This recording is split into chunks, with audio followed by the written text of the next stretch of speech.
OFC Podcast Radio. This is me. Welcome to OFC Podcast Radio, where every beat, every word, and every laugh is a celebration of our journey. Join Gina the Great, your joy curator, Farrah Hammond Freeman, the head honcho, and me, Queen Kaya, your soul sister. Stay tuned for a dose of melanated excellence right here on OFC Podcast Radio. But before we do anything else, we're going to bless our show and the kings and queens listening. Blessed melanated rising, my people. I am so grateful to life, grateful to God, our creator. I'm grateful to our ancestors for creating another opportunity for us to be able to get on here and get on air. And I just asked that the time that we spend today, let it be fun, let it be entertaining, let it be uplifting, and most importantly, let it be empowering for each and every one of our listeners, supporters, and fans out there as we send out that spirit of love, that spirit of light, that spirit of unity, great strength, health, wealth, and peace to each and every person tuned in and on the planet. Hotep, amen, ashe, aibobo, ashe. So, Gina the Great, and we're blessed to have one of the members of Westcan who's joining us as a co-host on the show today. Hello. Yeah, so here. Is the secret? One of the members. I'm not telling you who. I figured, just in case you didn't show up. Wow. Not just in case she didn't show up. Not her being right next to you and saying, in case she doesn't show up. Right, Gina? You know how I get down with my buffooneries. Yo, so Gina the Great, how was your week, yo? I had an exceptional week, to be honest. It was a very busy week. Very busy, especially coming back from vacation when you've just been rested and you're just kind of like, can't we slow roll this? And then the work week said, no, we can't. But all for the good things. So last Thursday, my company actually had a Global Foundation Day. So this is a day that every office across the globe, we're in over 90 markets. It's a day that we dedicate to going to organizations and volunteering. And so our Montreal office, we were on 4 different floors. So a few went to different foundations, but I went to the Ronald McDonald House, and I did that last year during the holiday. And so this year we did it, and this time we did a lunch where we just prepare meals for them. And we kind of did it where they got to put in their order with our meals. We had a pretty set menu because of course we're not all chefs or whatnot, but we were able to prepare 15 meals for the children and the families of the children who have extended stays at St. Justin. So that was a really nice day. And then I went to Inheritance. I don't know if you do. Well, I don't know, Farrah, if maybe Shiata, you know it, but Inheritance is it's a hair salon, and they specialize in curly hair, or curls. Natural hair, natural. Of course, curl hair. it's my Abi Sarah, her sister. Who's her sister again? Mikkel, not Mikkel, and not Abi Sarah's sister, but Mikkel. Who's Liz's sister, who's all the rest of her sisters. But anyways, yes, we know them very well. Go ahead. Awesome. So I actually went because I wanted to do a consultation. Just I'm pretty good with my hair. I've been able to, as some may know, this is my 3rd time going natural, and my last, as I said it, I think the first 2 times that I did it, I didn't have enough information on how to keep my hair healthy, how to keep retention, and how I built it up to what it is today. But I wanted to get a better idea of is it actually as healthy as I think it is? What can I do? What do I need to change my routine? What am I doing right? What am I doing wrong? And so I had a great consultation. It was an hour. Literally just took a section of my hair, a small section, and showed the different products and how it's looking and how to build my curl pattern. I was like, awesome. Book me in 2 weeks, because that's my thing. I'll go and get my hair braided. I go to a hairdresser. If I need to get my hair cut, I go to another hairdresser. When it comes down to my natural styles and my everyday, that's always me. And so sometimes it's nice to be able to be pampered. You got to pamper yourself. Talk about it. Yes. You gotta Take let on- somebody do their expertise, and then you get to just sit there and just be pampered. And so I'll be going there next weekend. Nice. I believe it's next week. Yeah. So I booked that appointment. And also I want to see like how, because they build their own products too. So I want to see how those products fit my hair, and if it's not for those products, at least I know I have the knowledge of how to build that out. And I'm really looking forward to seeing the transformation that I can bring to my hair, because what she did alone with that little section, not me sending out APBs and sending pictures to my sisters, to my other natural hair girlies, like, look at this. Look at the difference. Check this out. Oh, and this hair is dry. And because, and another little tidbit she told me is that you're not supposed to air dry your hair. I was like, oh, a lie? Because that's all I do. And just honestly, book if you are on your natural hair journey, if you're not there yet, and you're working towards it, very great place to go and have that consultation. If you have been natural and your hair sometimes, sometimes it works for you, sometimes it doesn't, sometimes it listens, sometimes it doesn't, get your consultation. Again, the consultations are free. They book it, it's free, you go, and I'm sure you'll be like me and be like, all right, so just go ahead and book me for when you have availability. No, but can I, sorry for cutting him. I lagged a little bit, but can I take just an extra second just to give Inheritance that just some extra love, guys, please? Because as you're talking about them, and you're doing a great job just letting people know all the awesome things that they do. Just I just want to commend the sisters for the expansion of their company, for the hard work that they put in. I've seen it from where it was and where it is right now and where it's going. I know they opened another salon in Guadeloupe, if I'm not mistaken, as well. And I call it a salon, but it's more like a hair spa. So again, I just wanted to just give them their flowers and encourage the community. Yeah, just check them out online, share, comment, go check them out just to get your consultation. And it's not just for women, men go there as well. Oh, 100%.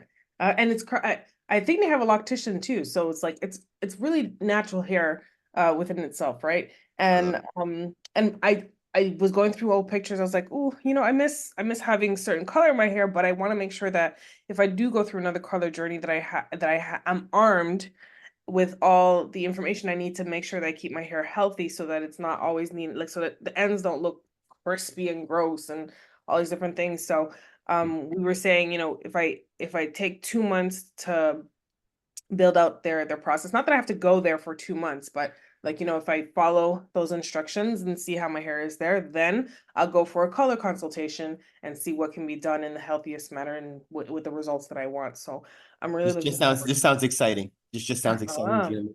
Yeah. Absolutely. So like that two really, really big highlights of my week.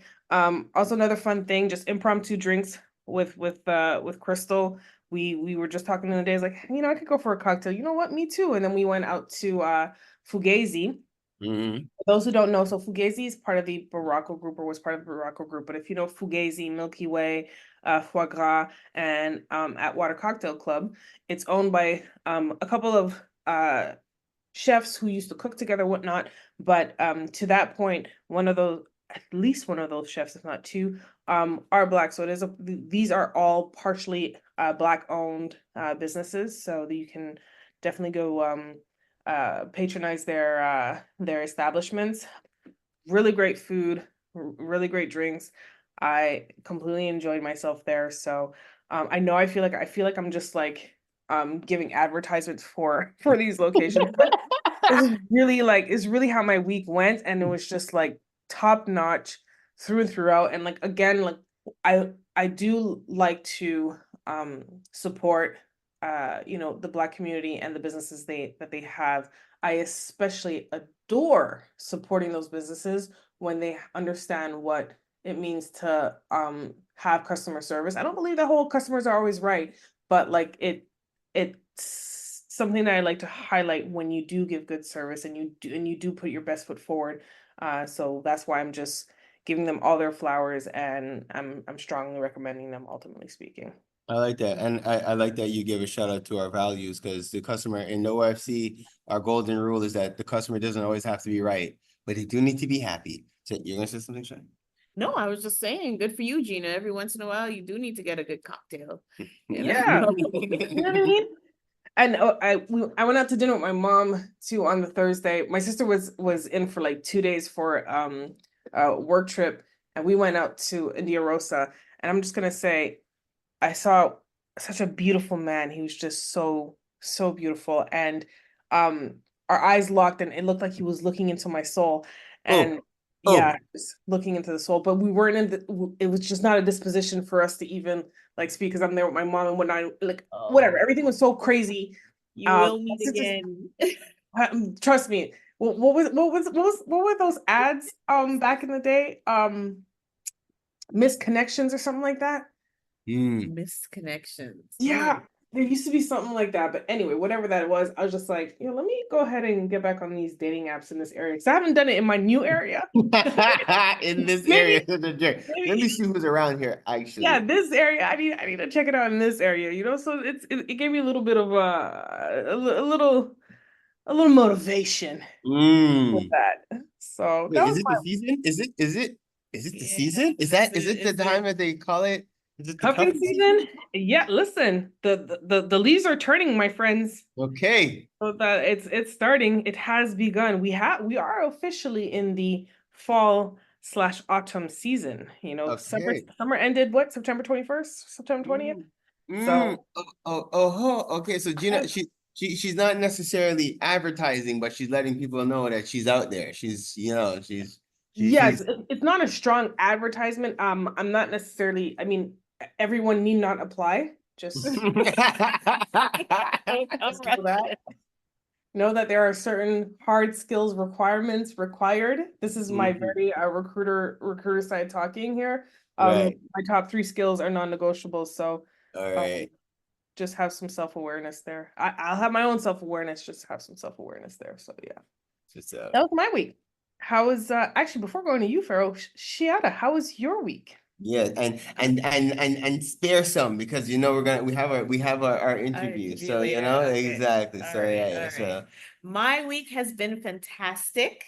We are here in the beautiful island of Trinidad and Tobago, and we just finished a wonderful showcase, Cultural Explosion 4 with Belmont, and all things are well. Like we are staying in Belmont in Port of Spain, and it is known, it has a reputation, and it's not all cookies and cream, but we're comfortable, we're safe, and all is well.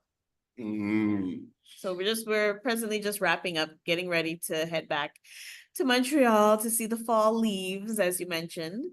And yeah. Is it not fall in Trinidad? Oh, Still very much summer over there. the only downside I would say to this trip is that mangoes aren't in season. Yeah. And yeah, so there's not many things in season actually. we just had some cherries though on the tree. Yeah, so some cherries are coming in. If you have a cherry tree in Trinidad and you can get some to us, please. But coconuts are always in season. Shout out to coconuts and jelly, loving it. Yeah. Yeah, So, but when you yeah, want a mango, because I felt the same way in Miami. And when I was at Antoine has a mango tree, he has a soursop tree, he has an avocado tree, like the Haitian type avocado, and he has a Haitian mango tree and all these things. I was like, so you're saying I came with none of these, and like the avocados were growing, but like, that was about it. And obviously the coconut tree, but the coconut tree one was so high that they were just pretty much like rotting at the top. But I'm like, but no, none of the fruits that I want are ready. That's it. Oh, okay. So yeah, so you know how it feels. So that's the only downside is that we came in a time that the mangoes aren't in season, but other than that, the weather is good. There have been a few rain showers, but it rains and then it heats right back up. Because technically we're in a heat wave. Oh, you're in a heat wave, but were you guys affected at all by the hurricanes going on? Because the US is catching it. Is that so? You know what? Usually they get downgraded to tropical storms. We did have heavy rains, but like I said, the rain comes down maybe 10-15 minutes and the sun comes right back out it dries up, and it's hot again. Mhm. Hot and humid. Hot and humid. Hot and humid. Yeah. Yeah, But 'cause other than that, Atlanta flooded, North Carolina flooded in a major way. They're calling it like close to Katrina levels. Oh. Flooding. Yeah. Checked in with the family in Miami, like they're all good. They're chilling, but parts of Miami got hit really bad too. So I guess it's Sending love and light and strength to everybody who was affected.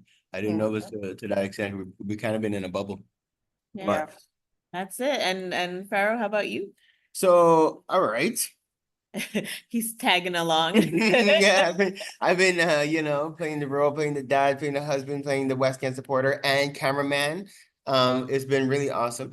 So let me see. So this week actually, what are some of the things that we did?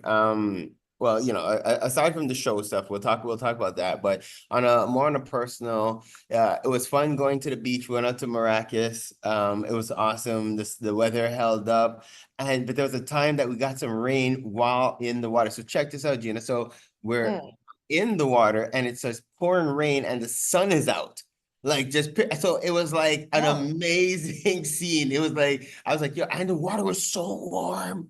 It was, I don't know what happened. I swear it was like somebody peed everywhere. That's what I was saying. It was like, why you gotta take no, me there? but you know what I mean though, Gina and all our listeners. When the water that extra warm, you're like Warm current. that warm current, but it's everywhere. Anyways, I know I wasn't the only person thinking that this felt like pea water. But anyways, the point is it was just so warm and nice.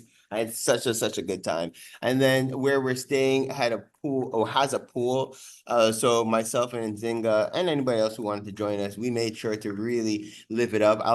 Before I wrap up my segment, I have to give Nzinga an opportunity just to share a little bit about what her week was like here in Trinidad. On a business note, on a business front, it was great. We were able to connect with SETSI and some other national organizations where we're discussing right now some cultural support, some cultural funding that's coming down the pipeline. So you guys already know, regardless to where I am in the world, I'm still on top of the business. And we also had another great meeting on Saturday with a company called Just Like Family. You guys check them out. They work, it's in the realm of senior care.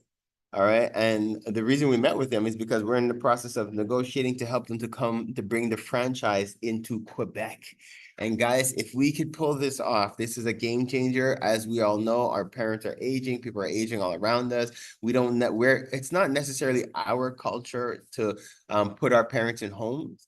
And we know the medical system is in need. It's collapsing, it's failing. There's all kind of anyways, I need not deep dive too deep into it. You guys already know.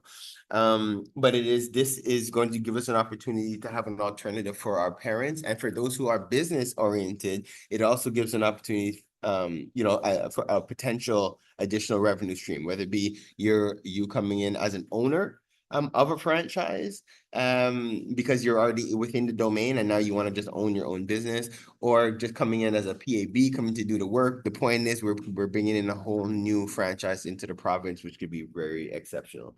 Aside from that, I had mentioned briefly, and I've been talking about it, guys. By the time I get back, the ink would have dried on the agreement that is going to be giving our members 70, not 70% off your car rentals, guys. For anybody who is in the industry and you need to rent cars regularly, you want to join the OFC just for that discount, as long as you respect the values. But as long as that's just really what I was like. It's like, come in, everybody come in.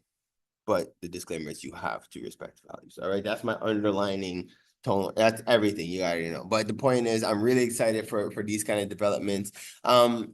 We've been, like I said, I did have an opportunity to connect with Mikhail Teja, Faye Online. There was so many. It was the event itself was great. Connecting with family was good. Seeing my dad, seeing my uncles, my aunts, people who are out here. So again, shout out to everybody in Trinidad who came out to support. And it was, I guess, if I had like any kind of major takeaway from this week, it would be in my head, first thing came this fun in the sun, but no, it was great to see the culture represented and the power of family and community, because it was like, the members of West Can, there's all different members of West Can who came from different parts of the world. We had people, a member who came in from Alberta, we had some from Toronto, and we're all in one house, and it had a real communal vibe. We did say that, shucks, we should have filmed this whole thing and make it like a reality show. We'll catch that one on the next bounce. But that's what was really fun on my end. Now, before I wrap up my round table, I brought in another special guest. She's one of the junior members of West Can, and my daughter, the one and only Nzinga Rouse. Hey, Nzinga, thank you for being with us today. Hi, everyone. So my name is Nzinga. I'm sure you guys already know me from West Can. Mhm. I'm one of the junior dancers. Nice. So how was your experience in Trinidad? It was good. Basically, like my dad said, it was a bit crazy when we went at the beach and it just started raining while I was in the water too. Yes, you were in the water too. I remember that. So I had a floaty, so the rain and the waves in the water, it was just taking me away. Oh yeah, but not far away. Making it seem like you went drifting off into the ocean. But we did pick up a floaty for her on the beach. Yeah. So what else happened? Well, I also went to the show that my mom and my auntie and my cousin and my sister did. Now, I wanted to get your perspective, because you got to watch the whole show, because you were there with Grandpa Sherwin and Grandpa Mohammed. So how was the show? Tell us, what was your favorite part in the show? Well, there's a lot of good parts, but I think my favorite part is when Huey came up with the new tune and started dancing all of a sudden. Yes, they have a part of their drumology. It was, yes, and we will be sharing that with the viewers and the listeners. So that was your favorite part. All right, good. So now, is there any other thing that you want to share that you really enjoyed while you're in Trinidad? Well, we did do a night swim yesterday by Uncle Kingsley. That was fun. Yeah, and I had no floaty because we definitely forgot to bring my floaty yesterday. We didn't forget the floaty. We actually said we're not going to bring the floaty because Uncle Kingsley already had floaties. Remember, we said, "Oh yeah, we don't need to bring it." Anyways, from home. Oh, your arm floaties. Nah, you didn't need it. We didn't bring your floaties to Trinidad at all. You don't need those floaties anymore. And Zinga's a swimmer, guys. I'm gonna tell you, last time she came to Trinidad, it's funny. We were in Trinidad earlier this year. We were in Trinidad, in like February of this year, and this is where Zinga learned how to swim.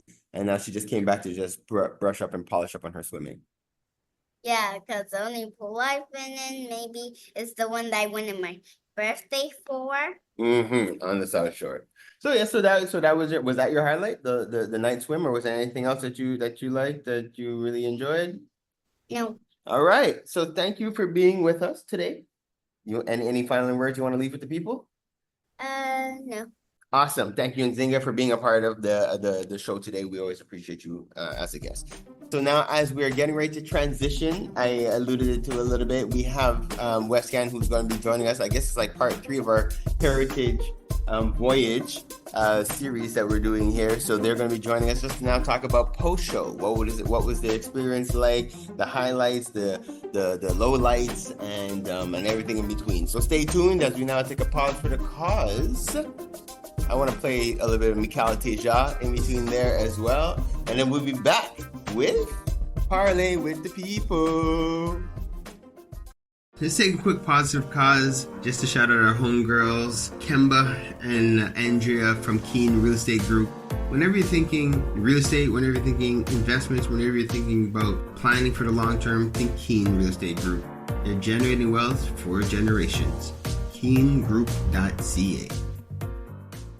If your goal is to purchase a car and to make the process as simple as possible, just get a car broker, guys. You just get a car broker. Big shout out to our homeboy, Hamsdale Jacques, the owner of HJCourtierAuto.com. That's HJCourtierAuto.com. TIERAUTO.com. If you're a small to medium-sized business and you're getting started and you're ready to go to that next level, what do you need? You need a phone line and you need a website. Think Mainstream Digicom. They got all your telecommunication needs checked. MainstreamDigicom.com. You're trying to get out on the web. You're trying to understand how to navigate through ads. Check out Java Logics for all your marketing, your digital marketing. Where would we be without Preston? I don't even know. Check out Java Logics. I give thanks to Preston for what he's done for the OFC. The amount of positive reviews we've gotten from all his referrals, we're proud to stand behind his work. Check out javalogics.com. No, it's not just because he's my brother. It's because you can't talk hip-hop in Montreal without saying M City Solo. Guys, check out his latest project, In My Fields, available on mcitysolo.com. If it's not one of the hardest new EPs to hit Montreal, come and let me know.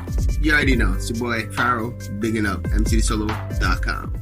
Keeping the culture alive. I gotta give thanks to West Can Folk Performing Company. For the last 40 years plus, they've been promoting our culture through song, drum, and dance, educating youth, the children, the seniors. Just check them out, westcanfolk.com. Girl, what are you cooking? My curry chicken. Ooh, you're burning it. Gosh, it looks so...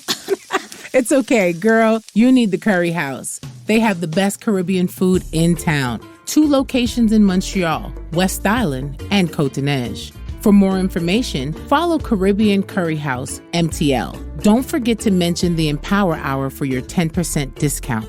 So, who placed in the order? Me. DeVito, WizKid, Burna Boy. Those are just some of the big names that's blessed Montreal thanks to Afrobeats Montreal. Definitely check out Afrobeats MTL for all concerts, show listings, everything that has to do with Afrobeats in the city. Check out Afrobeats MTL. One full circle. We are the Melanated Community Resource Hub and Network. What does that mean? We're here for each other. Parlay with the people. Parlay with the people. Parlay with the people. Parlay with the people. Parlay with the people. Parlay with the people. Parlay with the people. Parlay with the people. Parlay with the people, y'all. All right, people. So we are back.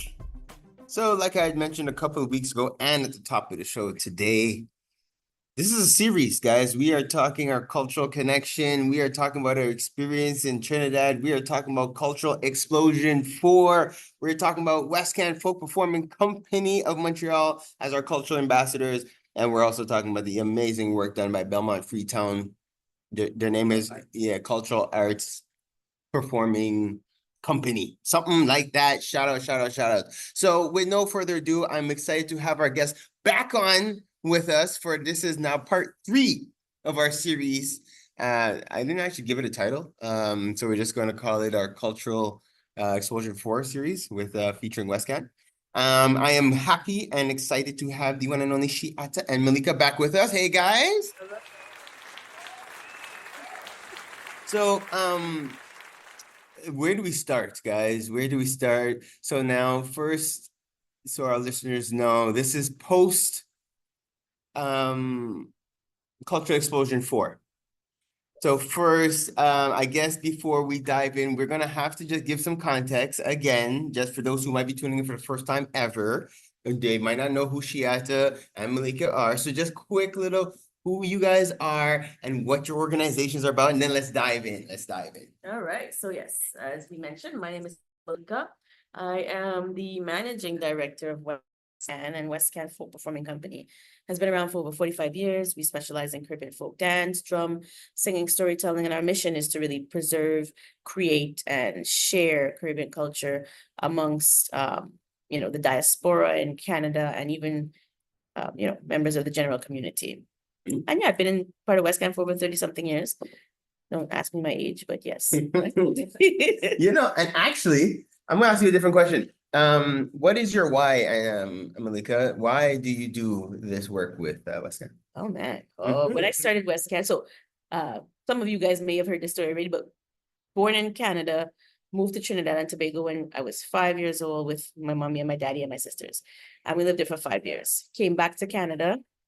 And it's like you're in Trinidad and you're involved in we weren't really involved, but just the culture, just the food, just the whole atmosphere of it is what you know. Come to Canada now, and it's like, okay, well, I guess we're eating spaghetti and whatever.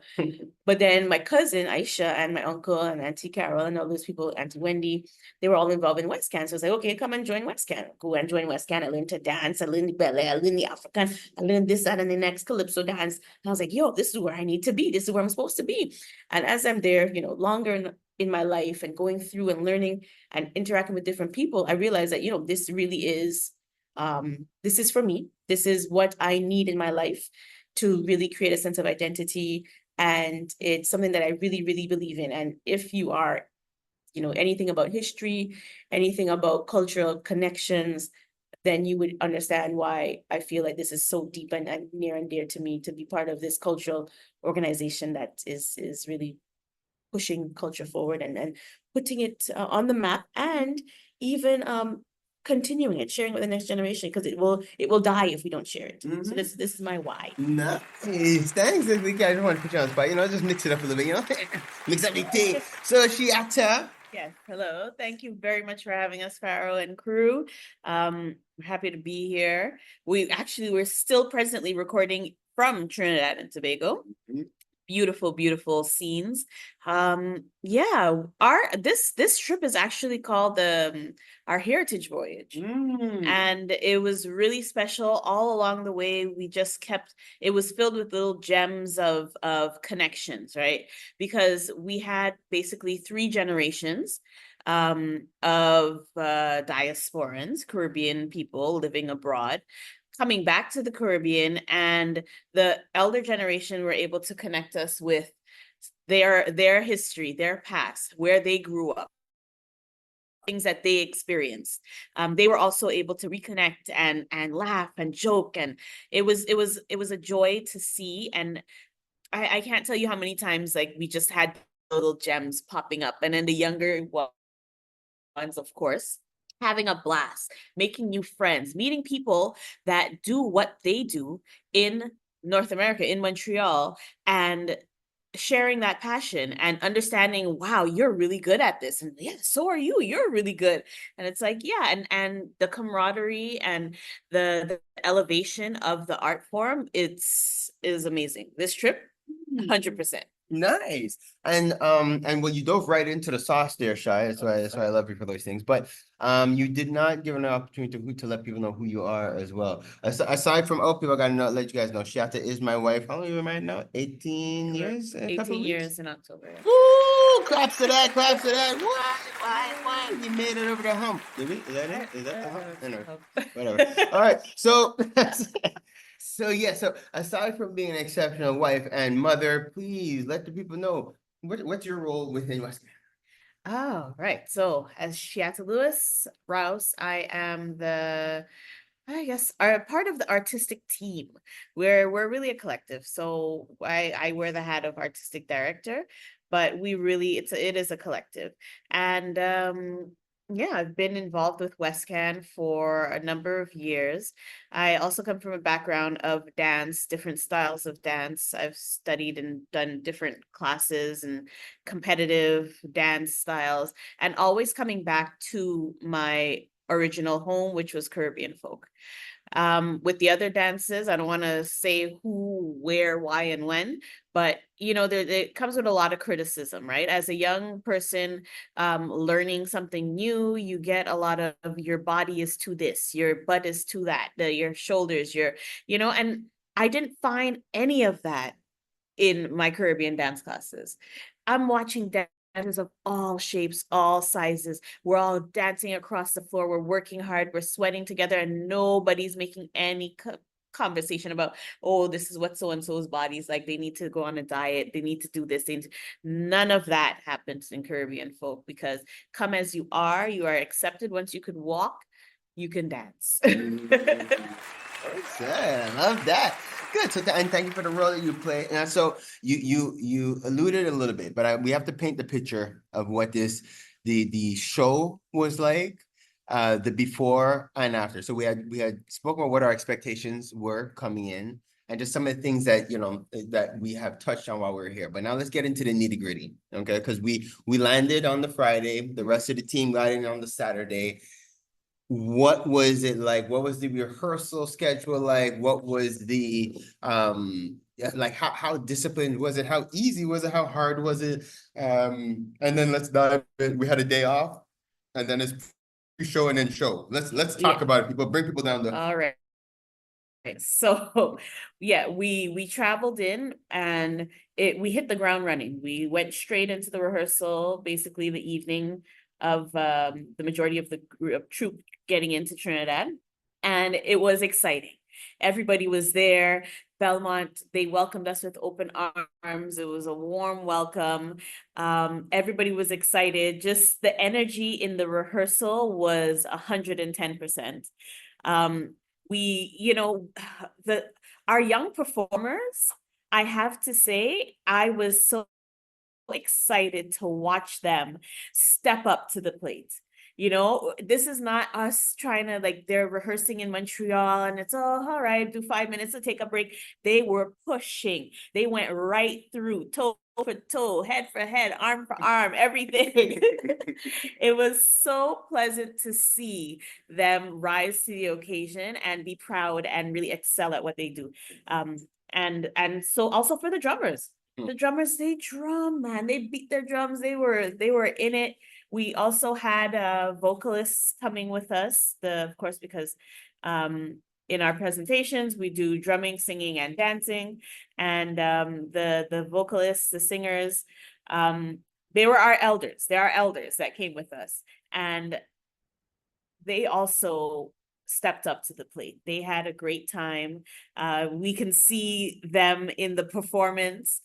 I just love watching it. There's everything about it was amazing. And so we worked hard.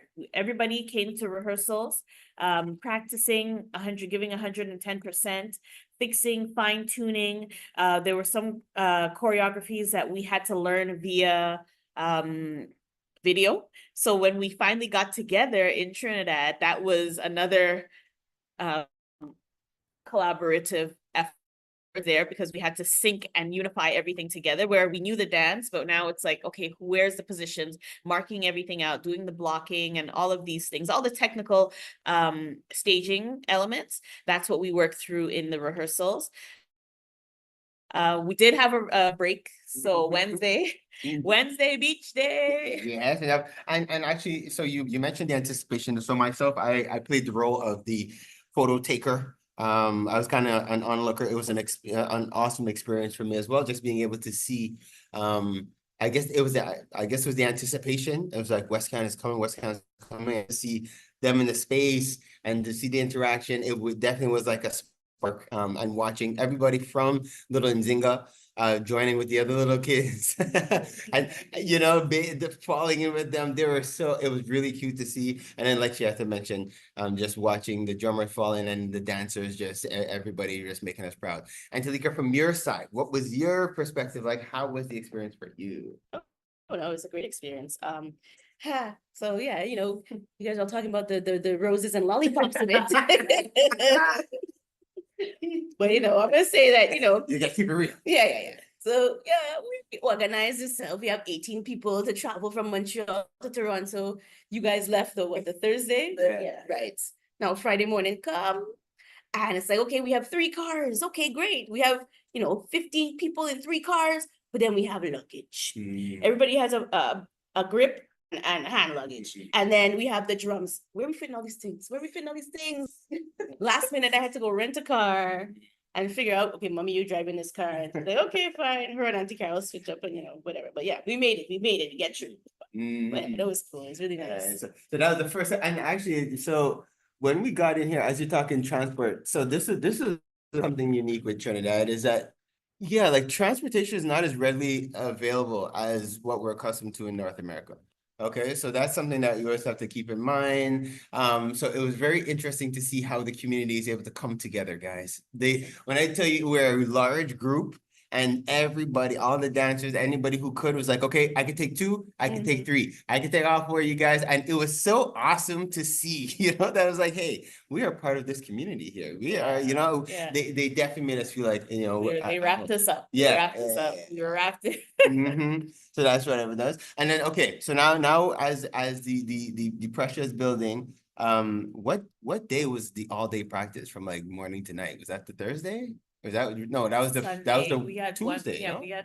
we had several. No, We had- Sunday was like from 1 to 6, and then on the Thursday was 1 to 6 as well. Yeah, but then there was when it was a run through from the all day, or the am I Friday, thinking? no, Thursday. Thursday, yeah, we was were there all day technical and- run. We were Right, there all day. that's it. So right, so and again, that was an amazing like hats off to you guys for well, not like you guys and all the performers, and that's one thing I think a lot of people might take for granted. I know I did before just coming to watch the shows and stuff like that, but when you're putting on a production of this caliber, the amount of time that's spent in the detail to ensure that the people get a proper show.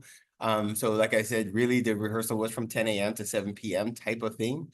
And it was like a full run through and a walkthrough, and just their attention to detail and their desire to just put on an exceptional show for the people. And that's one thing that I was just impressed to hear, like the dialogue, how they're speaking about it. It's not just, hey guys, we gotta make sure the show sells out so we can make this money. It was guys, it was like people are there coming to get an experience.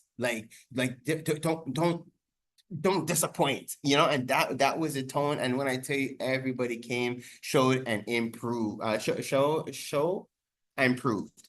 So now we're coming to now we're in the space. So you guys had your kind of dress rehearsal type of thing, or Yeah, it was right? it was a technical run. Yeah, the technical run was Thursday. We were there all day, and what I really love seeing or experiencing is really the community coming together.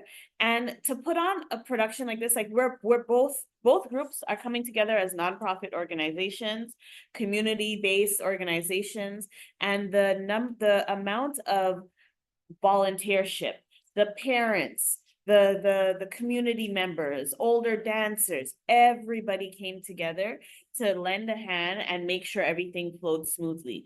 The children were taken care of, there was food, there was everything that you could possibly need and want. You had it at your disposal. Well said. And the space that we were in now, so it was called Queen's Hall. Queen's Hall Theater. Can we talk about it? Can we talk about the amazing space that this cultural presentation was done in?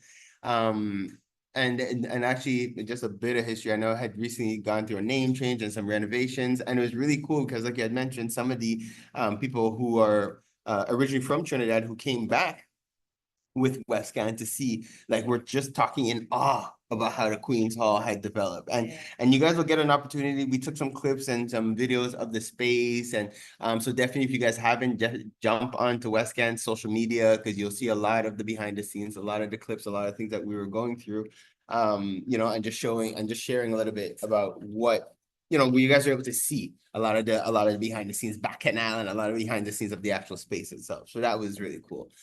Now, we are now Friday. It's showtime. Showtime, baby. Yeah. Where do we go? So basically, first off, we get to the space. All right, good.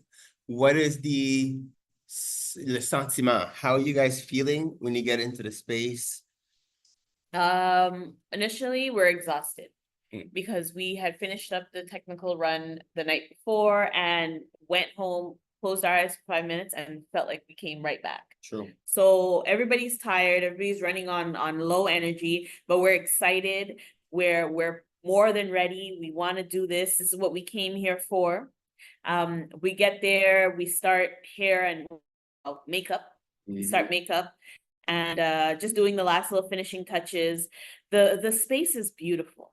Queen's Hall, kudos to them. The space, the dressing rooms was more than enough. It was very well accommodating, and you know, we were very comfortable. So, you know, the drummers had their little jam session. The dancers warmed up, stretched, ready to go.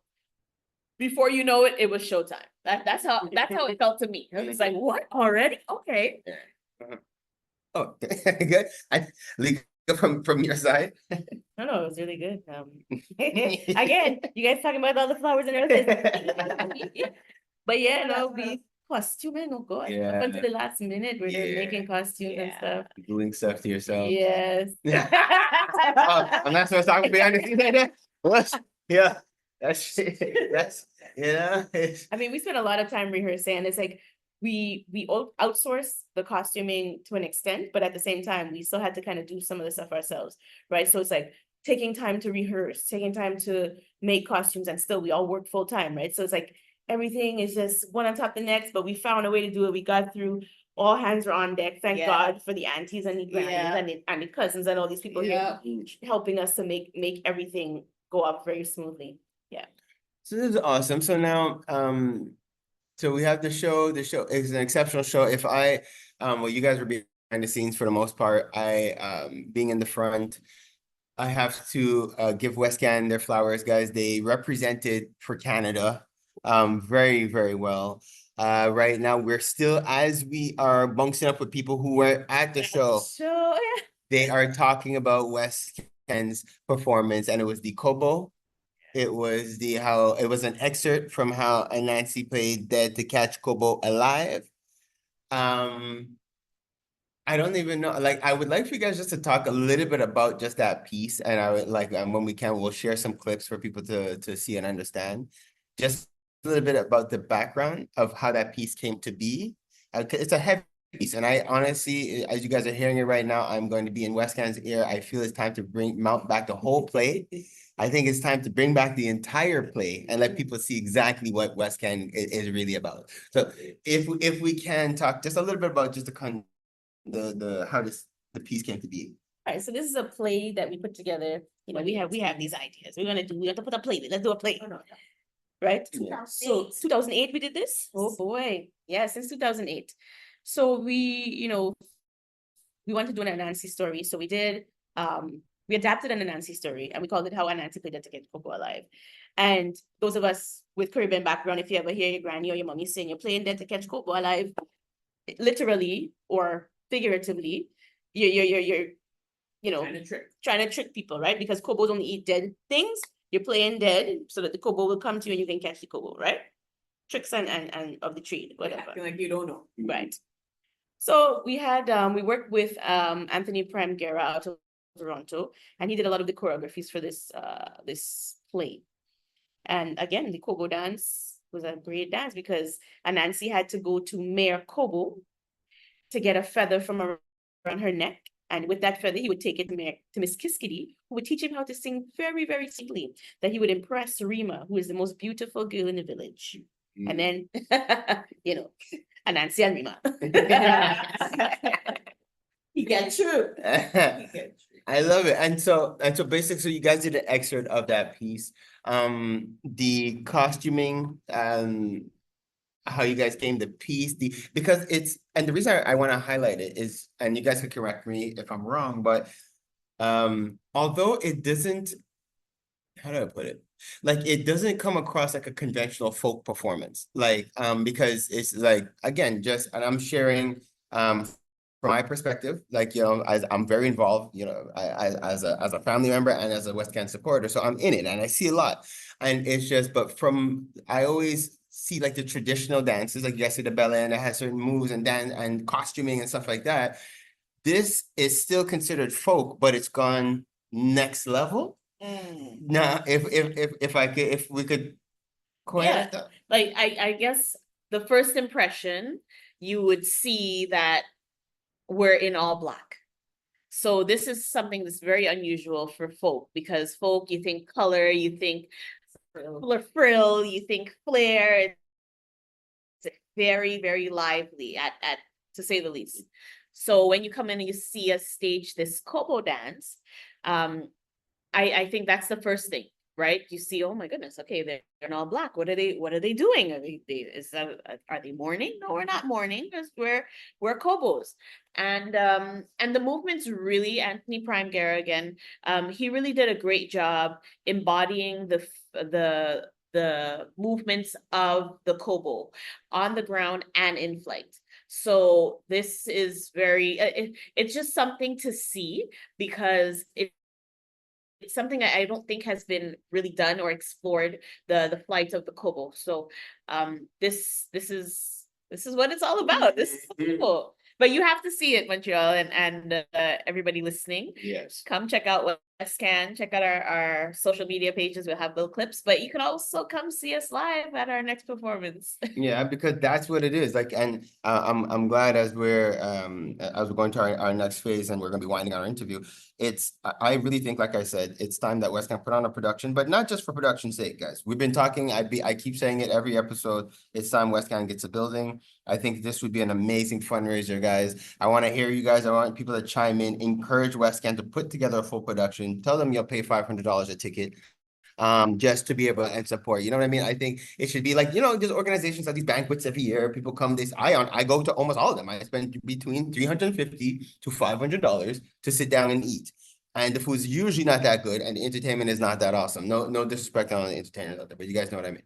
So, how nice would it be for West Can to have their banquet style thing, but it's a full production where we could sit down and watch a full West Can play. We could eat some food, but we're here to really watch something exceptional. I'll pay the $350 to $500 to come watch that.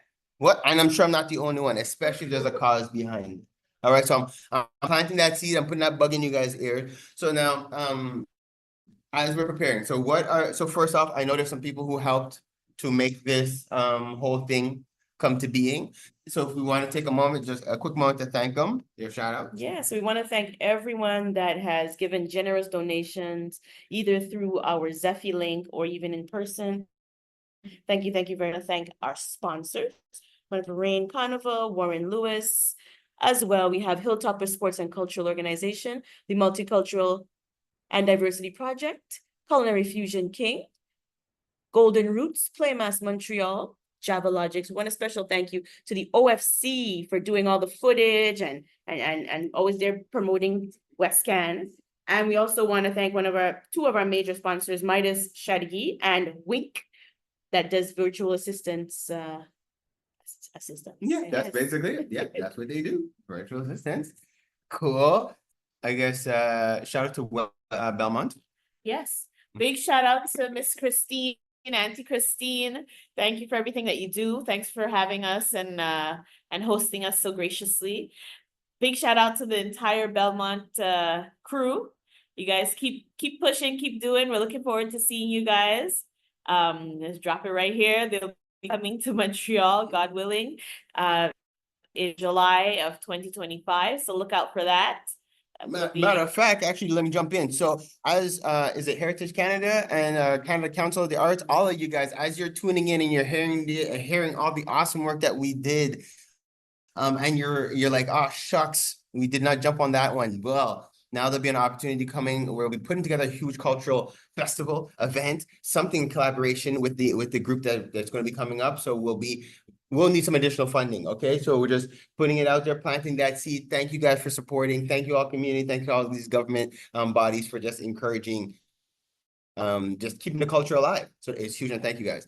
Angelica, any other shout outs on your end? Yeah, again, shout out to Belmont Freetown Cultural Arts and Folk Performing Company. That's the full name. Mhm. Yes. Right. That's them properly. Yeah, so just to let everybody know that this for 2024, we will not be having any children's classes. Hopefully we will be starting them back in January. These are circumstances out of our control. That's why we had to kind of postpone the classes for 2024. Anything else? I'm going to take an extra time to give another shout out to the St. Lawrence Guest House Shout out to Kevin, our I guess, yeah, our security guy, our groundskeeper, the guy who just made our host. He just made sure that we are straight and taken care of. So shout out to him. Shout out to the space. It was exceptional. To all the family who mobilized and came to see us and who came to the show. It was awesome having just the Trinidad residents come out to support and encourage West Can, and Belmont, of course.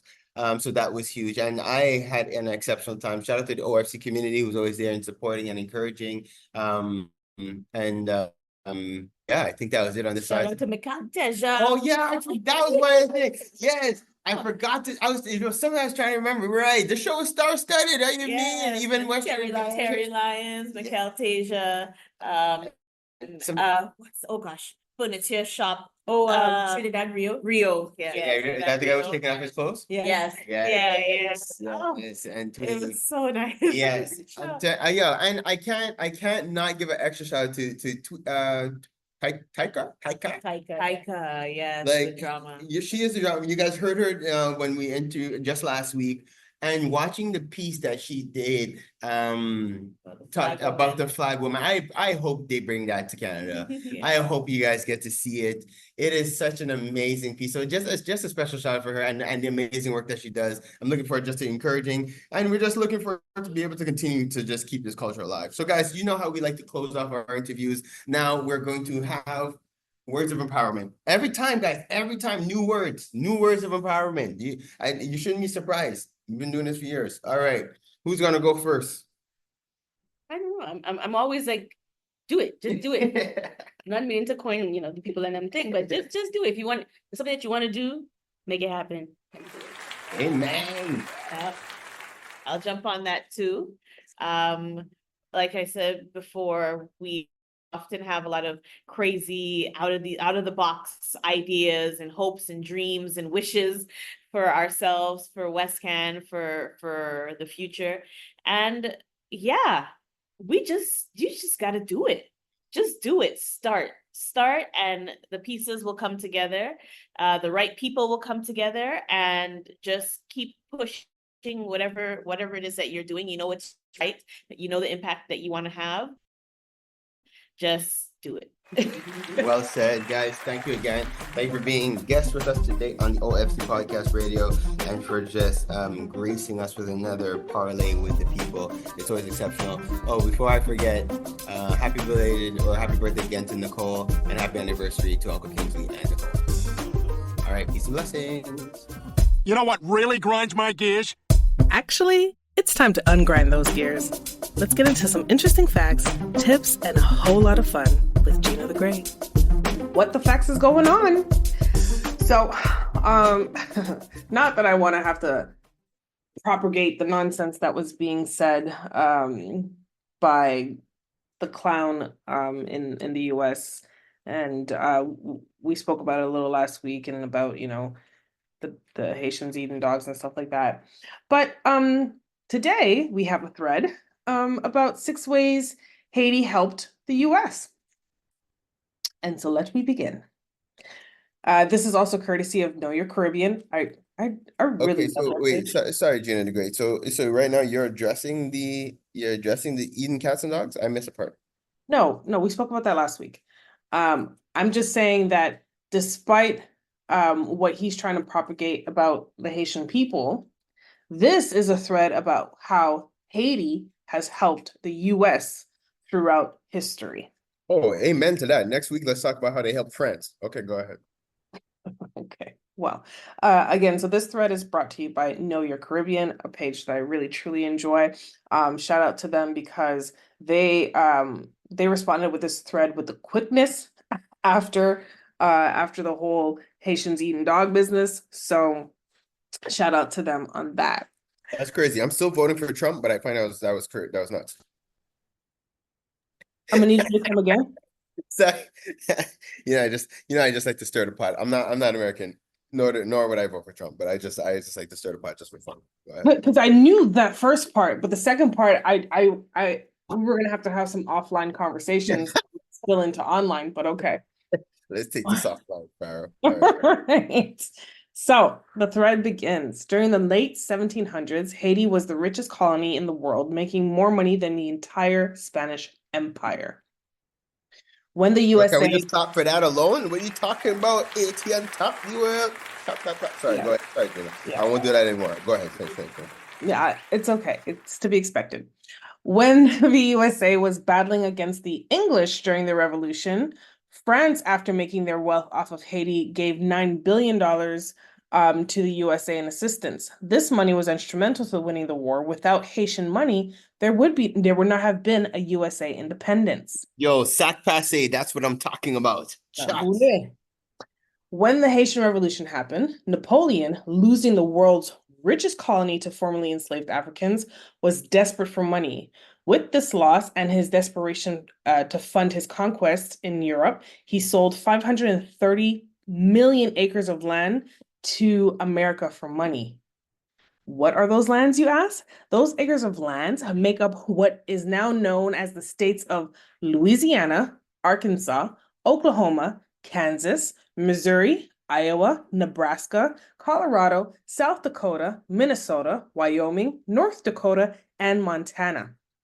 Without the Haitian Revolution, these areas would have stayed belonging to France. Can you imagine? Nearly half of the US would have been speaking French. Half the US would have been Quebec.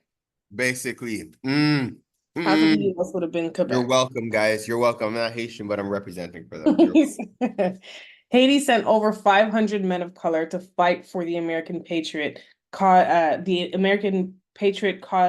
in Savannah, Georgia, including children as young as 12 years old. One of these children was the future leader of Haiti, Henri Christophe. France used Haiti as a transit point to send military aid to America during its Revolutionary War in support of the American Patriot cause.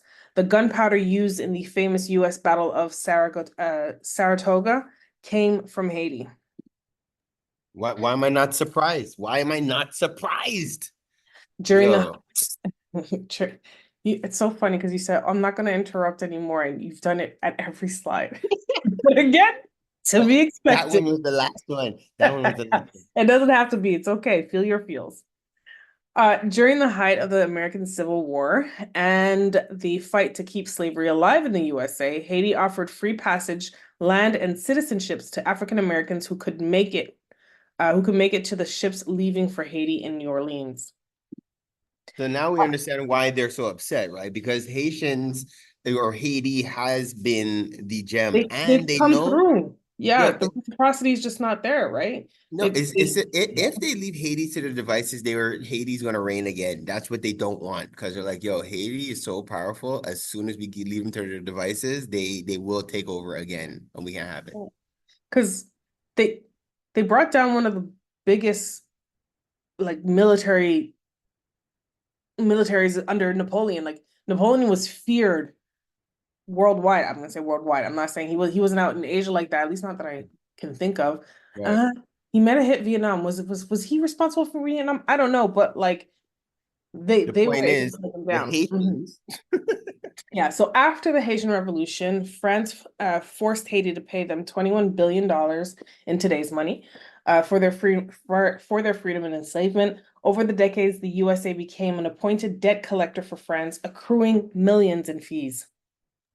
Like, so see, that part I still don't understand. Like, I don't understand how a country like forces another country to pay money that they didn't owe them. It's like, hey, we're just gonna bully you and you owe us money, and the United States are gonna help us to bully you. Yeah, so basically the United States is the well, what are those things called when they call you, like the debt collectors who call you, like when bailiffs? No, not the bailiffs, but when they buy your debt from another company. Bounty hunter, kind of? No, not the bounty hunters. Ugh. I mean, I guess they're debt collectors, but there's a certain, anyway, if I remember, I'll bring it back. But basically, they were the debt collectors, and they were just like, oh, well, you owe France, and I guess maybe France owed them, and they were just like, okay, we'll just hold this, and that money went to the US. The US, wow. The U.S. took control over Haiti's gold reserve. They seized control of Haiti's custom houses, administrative institution, banks, and the national treasury, with the United States using a total of 40% of Haitians' national income to repay debt to America and French banks for 20 years. Under the U.S. government control, a total of 40% of Haiti's national income was designated to repay debts to American and French banks. Like, Gina, you're part Haitian. That doesn't make your blood boil. That doesn't make you, because my blood is boiling. I'm not even Haitian. That's what I'm trying to figure out how it's working. Because it's a Haitian story, but because of what Haiti represents to the diaspora, of course it makes your blood boil. Of course, this is something that is aggravating when you read about. So the approximated that in total 112 million francs was paid in indemnity, which when adjusted for the inflation rate would be about $560 million in 2022. When people ask how did Haiti help the United States, largely through the efforts of one man, Toussaint Louverture, no longer a slave himself, Toussaint nonetheless trained and led the 500,000 African slaves in Haiti to victory after victory over England and France for more than a decade. In the process, he kept America free from European domination. Wow. Shout out to Toussaint. Yeah. You know what, Gina? You've inspired me. I'm gonna call another 1804 viewing. I'm gonna figure out more people need to see 1804. I don't think enough people saw it. I think more people need to see it. Hidden Colors, 1804. Talk to me. We're gonna make it happen. All right, sorry, Gina. That was the last insert. Go ahead. Okay. Haiti's forced payments to enslavers cost the economy $21 billion, the New York Times found. And so that's why they say there would be no American independence without Haiti. So guess what? On July 4th, I need you guys to raise that Haitian flag the same way you raise the American one. And yo, are you hearing my clapping in the background? Clap that up, Drew. Throw some claps in there. Of course, it's time that we raise the Haitian flag July 4th. That's what we should be doing. We're starting a movement. On July 1st as well, of course, because that's the Haitian independence. Yes, July 1st and July 4th. Matter of fact, once a month we raise that Haitian flag. That's what I'm saying. At least once a month that Haitian flag should go in the air. Just lest we forget. Lest we forget. L'union fait la force, of course, and that is true to term because it was with Haitians uniting together, they were able to free themselves of slavery. So that was the facts. And that was a good what the facts, Gina. That was a good what the facts. Thanks. Not to say the other ones aren't good, but this one right, like that was a little derogative a bit. I feel like it just feels like you were just giving me one flower out of the many flowers that I should have. Why you so? Yes, why you so? All right. Well, let's get into. Oh, I can't see. I gotta move this little bar. There we go. Let's get into an interesting reflection on rituals. What's it? Neil deGrasse. What's his last name again? Neil deGrasse. Is it just Neil deGrasse? You know, the scientific guy. Anyway. I seen him before. I seen his but I haven't had a chance to deep dive. Yeah. All right. Well, listen to what he has to say about rituals. Part of the rituals of being a Muslim is you're cleaning your hands and your feet and your ears and your nose. There's a cleansing daily. Back then, nobody's showering every day. If a disease comes through and it comes from contact, you get sick and the Muslims don't. Oh, so they seem powerful. Oh my gosh. And you're Christian and they're Muslims? You're saying they put a hex on me. These heathens. So we would later learn that many of the plagues were from flea. The flea would get infected and would bite you and you'd get the plague. Plagues have killed more than wars. Now watch what happens. Where did the fleas come from? We would later learn they came from rats and mice that were infected with the plague. If your house had rats or mice, and mice were common. Look at old Renaissance paintings. There's mice in the corners of the paintings. If you owned a cat, you didn't have mice. Now wait a minute. Who owned cats? Well, there are many women that owned cats. The women didn't get the plague and they were therefore sorcerers. They were witches. Damn. And some of them are. And you still associate associate a cat with a witch. To this day. This is what happens when you live in a pre-scientific era. The blame game begins. Part of Isn't that interesting? Yo, I think it's interesting that all the nasty people were accusing everybody else, and they're just nasty. They were nasty people. I'm Down to just the point saying. where I just down to the point where they burned women to the stake because they thought they were witches, only because they basically had a cat that made sure they didn't have mice and rats in their house. yeah, and probably every once in a while the women would bathe their skin. So they're like, anyways, it's just irony how the world works. And these rituals or what have you, like, you know, that's ingrained and that stayed years after.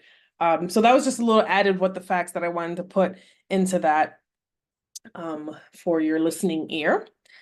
And then I have a motivational video on or audio, I should say, on perspective. So let's listen in on a story about how to perceive a situation based on the information that you're given. And this is a girl who went to college and she's writing to her parents after not speaking to them for a while. She went to college and she didn't contact her parents for such a long time. And then she felt really bad about not contacting her parents, so she decided to write a letter to her parents to kind of explain the reason why she's not been in touch with her parents for such a long time. And this is what she wrote. Dear Mum and Dad, since I left for college, I've been remiss in writing, and I'm sorry for my thoughtlessness in not having written before. I will bring you up to date, but before I do, can you please sit down? It's very important that you sit down before you read on. I'm getting along pretty well now. The skull fracture and the concussion that I got when I jumped out of my dormitory window when it caught on fire shortly after my arrival. It has pretty well healed. I only get those sick headaches a couple of times a day. Fortunately, an attendant at the gas station witnessed the fire in my dormitory and the jump. He ran over, took me to hospital, and continued to visit me there. When I got out of the hospital, I had nowhere to live because of the burnt out conditions of my room, so he was kind enough to invite me to share his basement bedroom apartment with him. It's sort of small, but very cute. He is a very fine boy, and we have fallen deeply in love. And we are planning to get married. We haven't set the exact date yet, but it will be before my pregnancy begins to show. Yes, Mum and Dad, I'm pregnant. I know how much you are looking forward to being grandparents, and I know you will welcome the baby and give it the same tender care and devotion that you gave me when I was a child. Now, the reason for the delay in our marriage is that my boyfriend has an infection, which I carelessly caught from him. I know, however, that you will welcome him into our family with open arms. He is very kind, and although not well educated, he is ambitious.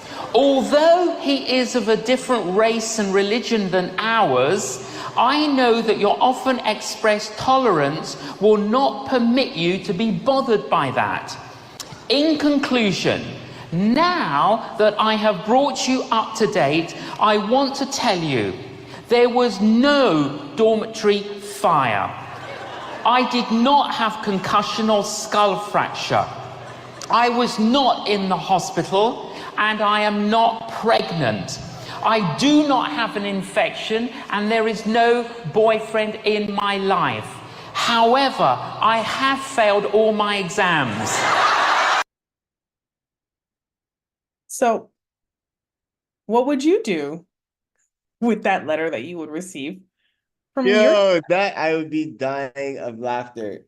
That would be hella funny. And I'd make sure that my daughter's doing something in writing or literature. If not, she's wasting her time. Right?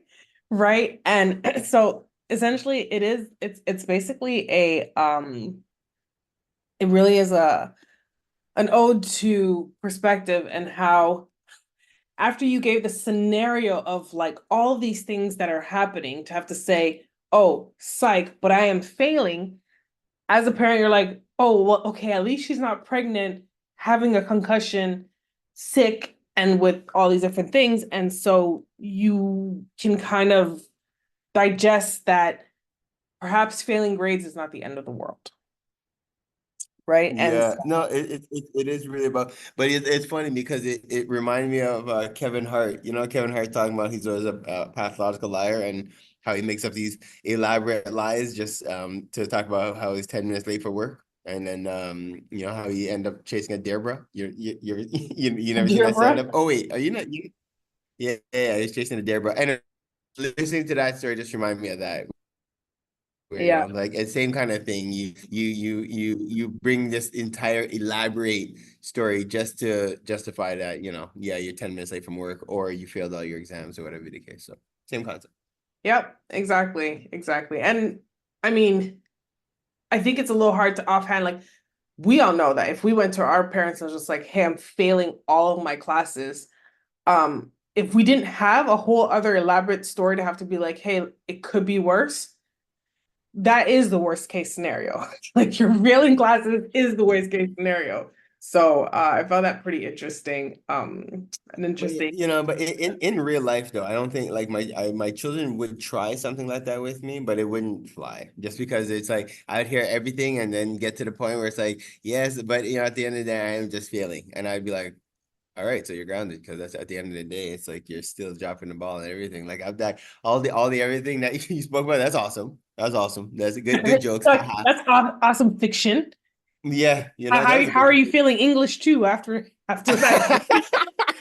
You know, you clearly are spending too much time writing nonsense. How do you get back to your math? Like that's what I'm talking about.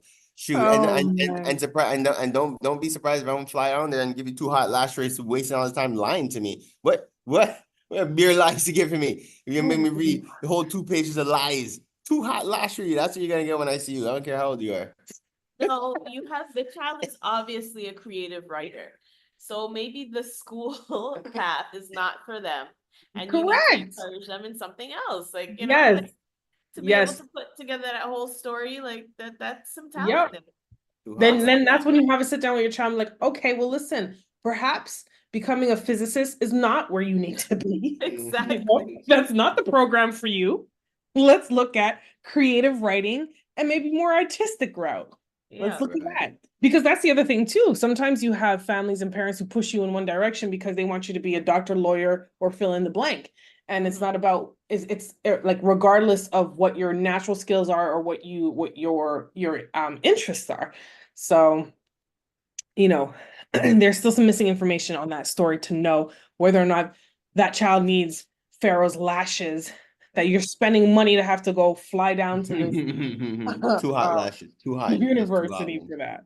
This is Mary J. Blige, and you're listening to CKUT 90.3 FM. So before getting into trivia, I would like to talk about one of Pharaoh's favorites.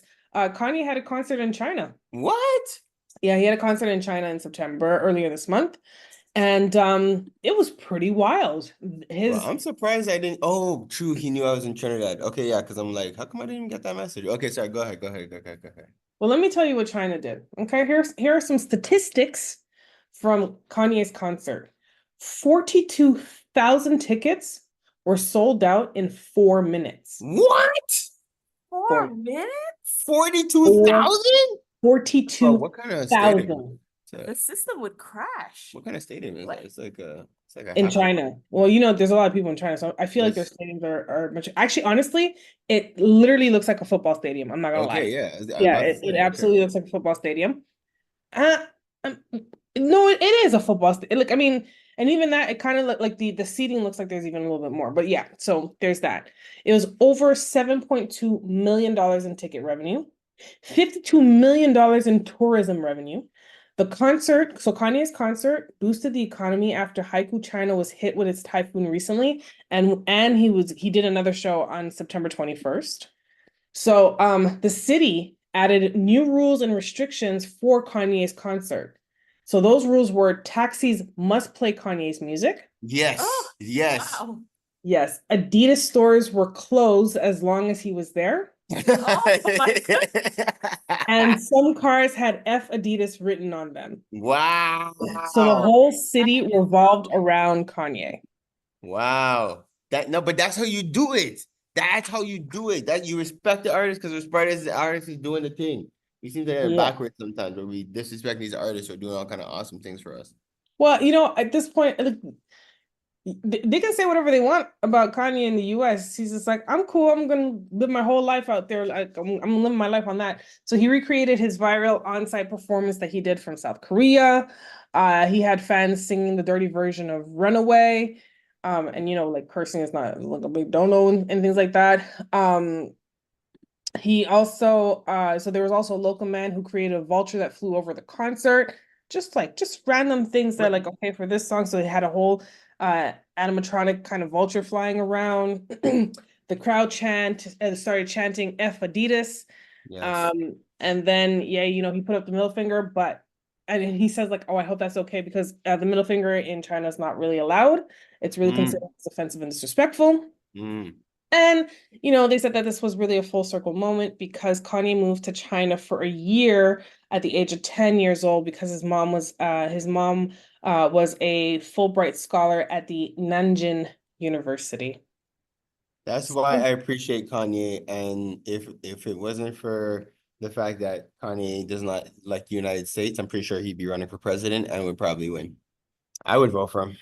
I would vote for Kanye. Again, you're not American. I know we discussed this earlier when I said I'd vote for Trump, but at the same time, I would become American just to vote for Kanye. Go ahead, talk about it. Go ahead, talk about it. Okay. Well, that was the thread on Kanye.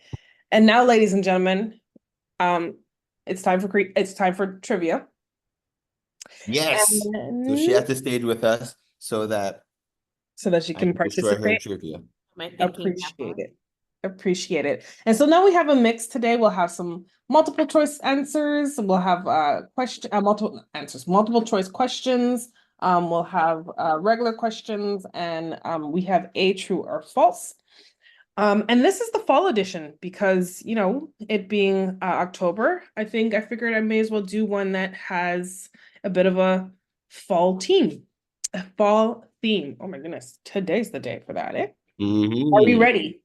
We are ready. 10 questions for you. Awesome. So in the multiple choice questions, and I'll let you know which one's multiple choice, I will give you both a chance to provide me with your selection. If it is a non-multiple choice question, first answer wins. Cool? Okay. Yes. Awesome. So we are starting with multiple choice question number 1. In colonial times, what were apples called? A, robustus, B, winter bananas or melt in the mouth, C, Salisbury's, or D, kumquats? C. C for Pharaoh. What did you say? In what time? Sorry? In colonial. What were apples called? D. D, kumquats? Yes. No, they were called winter bananas or melt in your mouth. Shut up. They were not called winter bananas. They were called winter bananas. Yes. Kumquats is a completely different fruit. It's a little yellow fruit, and robustus and Salisbury's are made up words. Well, not made up words, but have nothing to do with it. Yo. These don't sound like delicious names for fruits. Yeah. But it's okay. Question number 2. First to answer gets the point. What sport do folks gather together to watch every weekend in the fall months? Football. Yes. Football is correct. Shan, you gotta be quick with it. Yeah, she's agreeing. Yes, that was it. That's the one. Yes, indeed it was. It is indeed football. All right. Question number 3, multiple choice question. What happens if hay bales get too wet? A, they melt. B, they become elastic. C, they can spontaneously combust. Or D, you can use it as a building material. C. C for Pharaoh. C. If C they for get too Shiata? wet. If they get too wet. So both are saying C. Mm-hmm. That is a point for both of you. Yeah. Yeah. If hay bales do get too wet, they can spontaneously combust because when harvesters at a higher moisture level, a forage crop sometimes stay damp and respires after after baling. And that continued respiration in the presence of oxygen after it's baled creates conditions that can cause a bale to spontaneously combust. Actually, and I had gotten that because at the cottage, like at the OFC retreat there, we have wood chips. And when the wood chips got wet, the wood chips eventually started to heat up underneath. It was like, I was like, yo, these wood chips are hot under here. And then that's when I came to find out how that happened. Oh, interesting. Mm-hmm. That. Huh, interesting. Okay. Yep. Next multiple choice question. What was fall originally called? A, leaf list. B, harvest.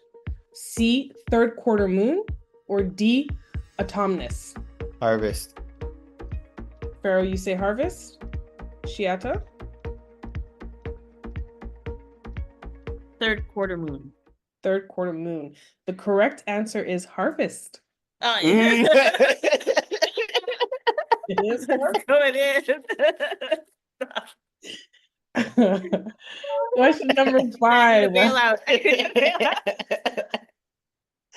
I mean, it would be a cool name. Third quarter moon. I like it. I'm sure it was way back. I'm going way back. This is before. Yeah. Question number 5, multiple choice question. Who was the first group of people in history to use scarecrows? A, the Egyptians. B, the Mayans. C, the Vikings. D, the Samoans. Egyptians. Pharaoh says Egyptians.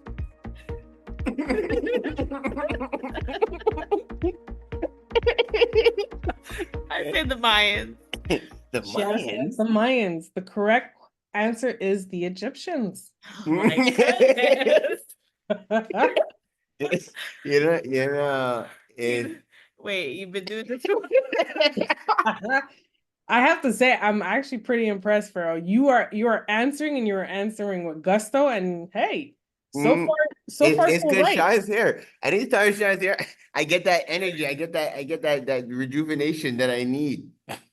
Unfortunately, she's the victim. She's losing because she's empowering. Yes, you're taking all of her energy, and so That's exactly. it. That's it. I She's get it. empowering me.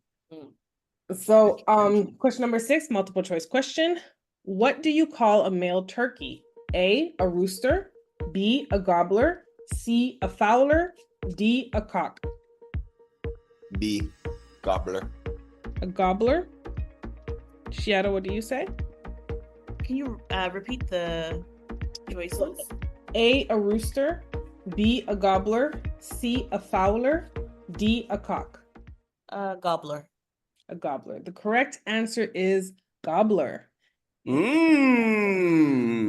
All right, Shiata with the comeback. Question number 7.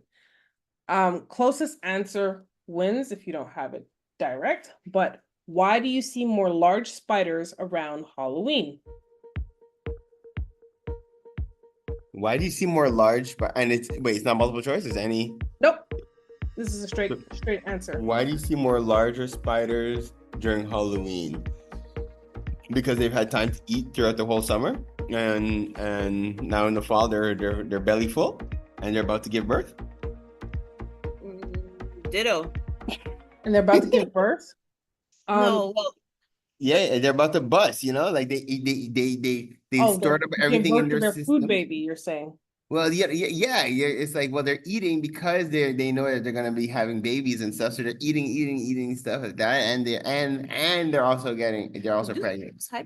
They hibernate. They do. Some kind of I don't know. solstice. Yeah. Ditto. Ditto. Okay, so same answer. So spiders that hatched in the spring have grown up and they are now actively in their mating season. So I'll take that answer. Okay. You did Yes. ditto. Pharaoh did do all the hard work, but you did ditto, so I will give it to you as well. That counts, doesn't it? It does. Okay. It's a point each. So this is non-multiple choice question. First one to give me the answer wins. What is the natural color of leaves? Green. Pharaoh says green. Shiata, do you have a Say green. you want to say green as well? Well, that was a chance for you to steal. It is not green. It's yellow and orange. The green is What? Yes. The natural color of leaves? The natural color of leaves is yellow and orange. They are green. The green is produced thanks to chlorophyll. So from when there's the sun, then they get to have the chlorophyll. So it's the same concept of like, well, it's actually the opposite concept. Like, you know how red peppers, yellow peppers, orange peppers all come from the same pepper. It's just as they get more sun, they change in color. So like for bell peppers, let's say the natural color is green. In this case, it starts off being more yellow and orange, and with the effects of chlorophyll, they turn green. Wow. But that's super confusing. It's just because I'm thinking like when I see a leaf coming, like sprouting out of whatever branch, it usually looks like it's coming out green. It stays green for the bulk of the season, and then it starts to change color. To be honest, math was my subject, but science wasn't, and biology definitely wasn't my science. So I just got to go about what this trivia says. Okay. And on that note, we shall go to question number 9. First answer wins. When is fall in the Southern Hemisphere? What? I don't understand what that means. When is fall in the the southern? fall season in the Southern Hemisphere? Well, then wouldn't that be like September? Between September, October, November kind of thing? So September to November is what Pharaoh's saying. Oh wait, no, the fall, February. You gave your February. answer. I'm You gave saying your answer. Nope. Yeah, You I'm gave your saying answer. February. Shiata, what is your answer? I'm saying March? February. I'm saying Yeah, February to because- April. And It goes- Shiata, you're saying March? Yeah. Pharaoh, I am not taking your answer. You gave me your original answer. What are you saying? I don't. The reason first of all, I have a Now- justification. I'm Stop thinking now. about when I come to Trinidad and when everything is in That's what I season. was thinking about. Yeah. Sure. But Trinidad is not in the Southern Hemisphere. It's not? Nope. Oh. Nope. The Okay, so equator, then I'm way off. Ecuador is where the Southern Hemisphere is where the Northern and Southern Hemisphere meet, and Ecuador is more south than All right. that. It is not February. It is definitely not September. That is when we went the Northern Hemisphere, but it does start in March, and it's March through May. So Shiata, you do get the point. Ooh, she got true. Final question. First to tell me true and or false to this question gains the point. Question number 10. True or false? Cranberries grow in water. False. Pharaoh, you say false. False is the correct answer. False. Yeah. It is false because cranberries grow on vines in the wetlands, and these areas are typically flooded by harvest time. So that's why you always see those people who have like those big boots and overalls in the middle of what looks like a pond of cranberries. It's just because it's wetlands, and so they flood them during harvest. I do remember seeing them on vines. That's why I knew that. Oh, well, there you go. Okay. Well, congratulations, Pharaoh. Today you have 7 out of 10. What? Yo, I crushed it today. Shy, you should come every week. Wow. I feel like good luck, shade on some level. It does feel like some level of shade on that one. I don't know. What? I wasn't ready. You didn't tell me about this part. Well, Shed, you didn't do too bad. You did 4 points out of 10. Points? It's not a passing grade, but considering how your husband is taking your energy, and he admitted that's it. It's great because of that. I did my best. It was an awesome effort. Thank So you. I grind, you grind, and sometimes we need to ungrind together. That's Ungrind My Gears with Gina the Great. We'd like to thank our special guests. This episode is possible thanks to the awesome people at CKUT, the OFC, Drew and the Stew, and the Caribbean Curry House. Do you have any shout-outs? Go ahead. Shout outs to our West Can posse, friends and family, supporters. Looking forward to being back home in Montreal. And yeah, thanks to Belmont for hosting us. Great event once again. And shout out to the whole podcast radio crew. Thank you. Mercy. Well, definitely I like to shout out the OFC community, just for always being there and supporting and encouraging. We wouldn't be able to do what we're doing if it wasn't for the support of the community. So that I definitely I just like to highlight that every week. I want to remind you guys, if you are interested in becoming a member of this OFC community, I strongly recommend that you reach out to us. Now is the time to connect. Now is the time to come together for us to be able to build. We're coming together to support each other, people who share the same values, people who see the value in working with each other to build something solid for our future generation. I just want to just encourage you guys to just reach out, check out ofccommunity.com for everything, and follow us online. And as we're closing out the show, I'm going to give you guys another special treat. So now we have the track. It's a classic from MCD Solo and Mikel. We're blessed with Mikel at the top of the show. We'll be blessed with Mikel again. So we'll play Slow Wine. And then we're going to close off this entire show with, again, In My Fields from MCD Solo. Right after Gina the Great gets to get her shout outs in, because it sounded like... Oh, you didn't do yours already? No, as per every week, I allow you guys, I allow everyone else to give their shout outs, and then I give mine. Wow. Oh, right. That's true. You do that. You do it every week. You're right. Okay, go ahead. I would like to shout out my nieces and nephews, because they truly do bring me joy, and I appreciate them deciding to come into this world and be a part of this family, my family, in all its ups and downs. And again, just no matter how I feel, all it takes is a little FaceTime call and they bring my spirits up. So shout out to them. And shout out to my brother Eli, who just out of the blue texted me and was just like, I love you, sister. I don't think we do that enough as family. I don't think we do that. I mean, we know it and we feel it, we know it, but that really warmed my heart. And it's nice to hear it every now and again. So be sure to just tell your people that you love them randomly every day. It doesn't have to be Valentine's Day. It doesn't have to be their birthday. It doesn't have to be anything specific. It's just when someone crosses your mind, they cross your mind for a reason. So reach out and let them know that you care. I love that. I have one more throw-in shout out. This one is to a special person that makes my life extremely interesting. And that's this person next to me here. We're celebrating our 18th wedding anniversary on the 8th. So we're looking forward to that. So happy anniversary, babe. Happy anniversary. Your relationship's an adult now. You guys have an adult relationship. 18 years old? That's amazing. I know. We're legal. Yeah, legal. I love that. Yes. Thank you, love. And actually, will our next broadcast, will we be broadcasting from Panama? Wait, people. Next time you hear Shasta at night, and the next episode we'll be broadcasting from Panama. Okay. You know how we get down, Gina. Are we really broadcasting from Panama, or are you guys just supposed to be celebrating your anniversary? Oh, good. Yeah, that's another good point. Maybe you guys won't be hearing us next week because I'm celebrating my anniversary in Panama. We go see you. Anyways, I thank you guys. I send you guys my love as usual.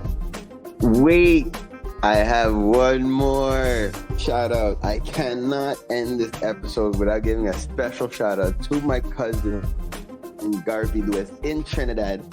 He came actually on his birthday, came to meet us and hang with us at the villa that we're staying in. And he ended up doing all kind of cooking and things. So Garvey, we send you mad love. Thank you. Garvey's probably one of my favorite cousins in Trinidad. Actually, not just in Trinidad, it's probably one of my favorite cousins, period. So want to send him mad love. Yeah, Jim, don't take it personally. You already know. So anyways, again, Garvey, happy birthday strong. Keep up the great work. Sending love to you and the entire family, Fabiola, all kind of love to all the children until I'm back in Trinidad on the next. All right. So people, we're going to be blessed now with MC Solo and our brother Mikel Teja in Slow Wine, and then we'll be closing off with Give It To Me, Baby, MC Solo.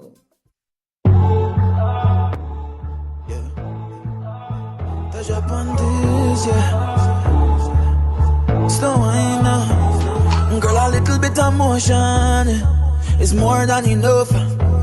I'm swimming deep in your ocean, cause the wave too rough. And girl, a little bit of motion is more than enough.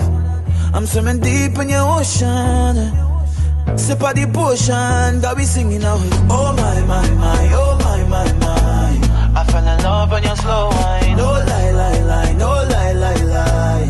The way you move in your waistline. Oh my, my, my, oh my, my, my. I fell in love when you slow wine. No lie, lie, lie, no lie, lie, lie. Baby.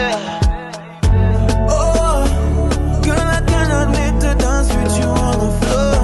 Oh, love the way you're moving it back and forth.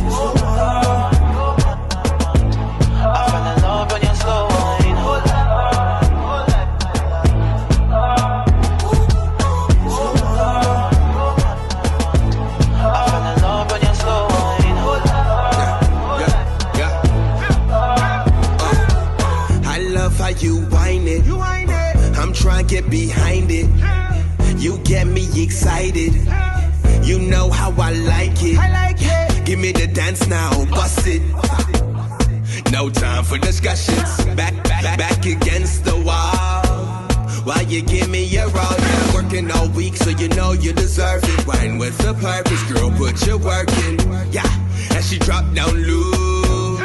Watch her pick it up slow, yeah. Oh my, my, my, oh my, my, my. I fell in love when you slow wine. No lie, lie, lie, no lie, lie, lie. The way you move in your waistline. Oh my, my, my, oh my, my, my. I fell in love when you slow wine. No lie, lie, lie, no lie, lie, lie. Baby. Oh, girl, I cannot wait to dance with you on the floor. Oh, love the way you're moving it back and forth.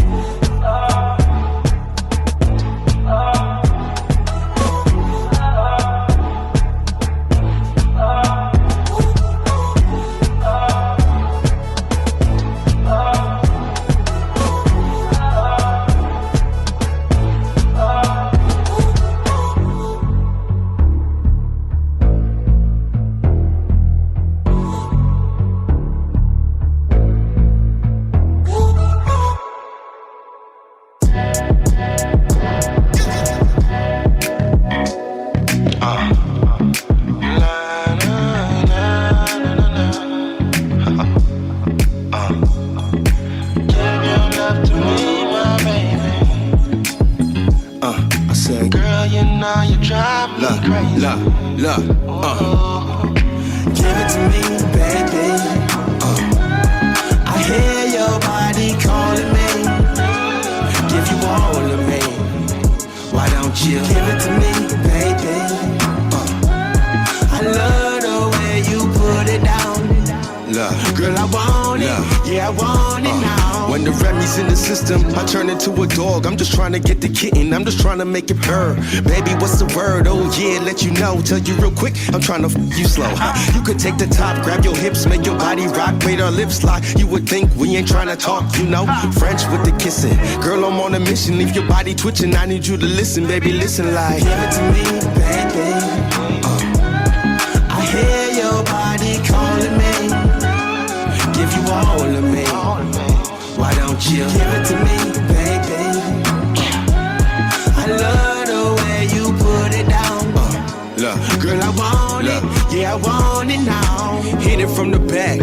up in that cookie. Vibrator on the, yeah, this thing is getting gushy. You ain't messing with no rookie. Oh no, I'm a pro. I bring you in close, make you feel every stroke. You gon' love this, on it too. Yeah, it's ludicrous the way you move, how I move. You know, just like that. So fat, give it 2 tap taps till that thing splash splash like. Give it to me, baby. I hear your body calling me. Give you all of me. Why don't you give it to me, baby? I love the way you put it down. Girl, I want it, yeah, I want it now. Give it to me, baby. I hear your body calling me. Give you all of me. Why don't you give it to me, baby? I love the way you put it down. Girl, I want it, yeah, I want it now. Kings and Queens, this was the OFC Podcast Radio with Pharaoh Hammond Freeman, Queen Kaya, and myself, Gina the Great. We're on every Thursday from 7 a.m. to 9 a.m. on CKUT 90.3 FM. Hopefully you got your dose of entertainment, enlightenment, and empowerment. Stay blessed and highly favored. OFC Podcast Radio.